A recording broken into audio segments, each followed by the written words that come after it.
Metro's new Inspector General is starting off her first week officially on the job. Michelle Zamarin was sworn in Thursday to become the third Inspector General for the transit agency in just over 2 years. Yeah, and she's going to be in charge of preventing waste, fraud, and abuse, from spending to safety. It all comes as this afternoon a Virginia congressman warned Metro it needs to treat Zamarin better than her predecessors. One was let go without explanation, and one resigned to avoid being fired after putting out a critical report. Tom Rousey is in studio to continue his exclusive reporting tonight. Tom, what does her future look like?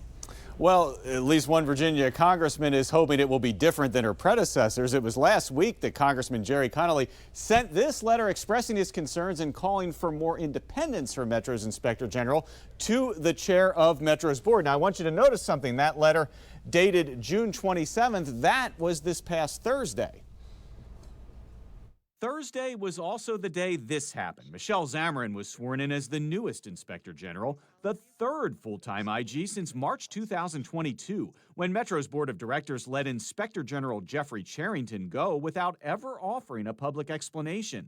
Last November, the next IG, Renee Feblis, says he resigned to avoid being fired 1 day after he put out a report saying Metro was not giving his office all the independence required by a law passed by Congress that demanded such independence in return for funding. Northern Virginia Congressman Gerry Connolly's letter asks for a report from Zamarin on what steps Metro has taken to make the IG office more independent. Also, Connolly wants longer terms for IGs, and he wants Metro to specify specific reasons why an IG could lose their job, rather than the board being able to fire one for no apparent reason. The new Inspector General that's been hired is the third, and if you count the acting Inspector General, the fourth Inspector General that the board has hired, and they fired the previous two.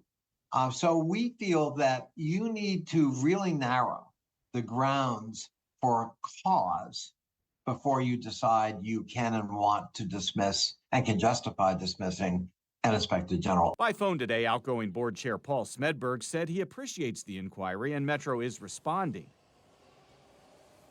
Now, interestingly, as of today, Paul Smedberg, who we just talked about there, is no longer the chair of the Metro Board of Directors. He's essentially going to be the number 2 person based on a vote last week. The new chair of the Board of Directors, her name is Valerie Joy Santos of D.C. Now, why was this change made? We looked into that. We're going to have more on that coming up at 6 o'clock. But for now, live in the studio, I'm Tom Rousey, 7 News.